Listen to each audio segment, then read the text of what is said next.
Hello everybody, Wild Bill for America here, and I got a Facebook post from one of my most beloved friends ever.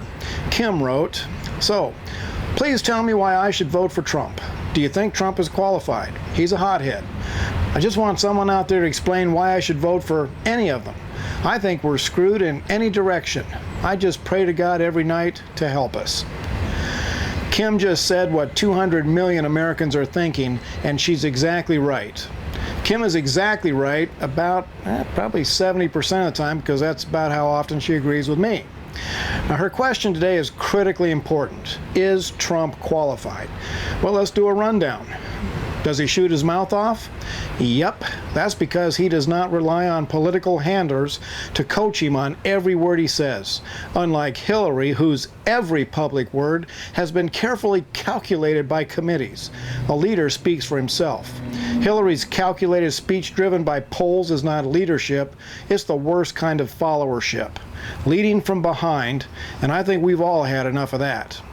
Trump is a different kind of animal than what we're used to seeing in these presidential dog and pony shows. He has not been bought by big donors, which means he owes no political favors. That alone might signal a serious change in the politics as usual. Trump has established himself as America's most successful businessman. To accomplish that, he had to solve myriads of problems, and he had to master the art of managing people to get things done. I would much rather have a manager in the White House than a manipulator. Now, Kim's disgust with our government is precisely the reaction an intelligent, reasonable person should have. It shows that she's been paying attention. And if you're not disgusted, then you are deaf, dumb, and blind. Well, Kim, consider this. All of those Washington, D.C. villains who are responsible for every major problem this nation is facing are on the warpath to stop Trump. That's a pretty good clue right there, that Trump is a serious threat to the good old boy network that has been raping this nation economically and morally. The only other candidate the bad guys seem to fear is Ted Cruz. Keep that in mind as well. You know, if it wasn't for Trump's big mouth and his refusal to be intimidated by the media, there would be no discussion whatsoever of the issues most concerning to Americans.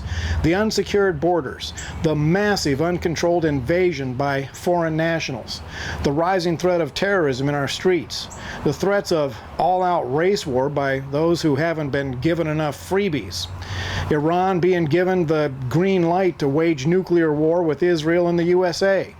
Is Trump a perfect candidate? Of course not. No such thing. But he is the one who strikes the most fear in the hearts of those who have been most responsible for political corruption in our government. The Washington, D.C. politicians have a long history of creating problems. Trump has a long history of solving problems. I say let's pull the pin on that hand grenade and pop open a cold one, kick back, and watch what happens. This is Wild Bill for America. Thank you for watching, and America bless God again.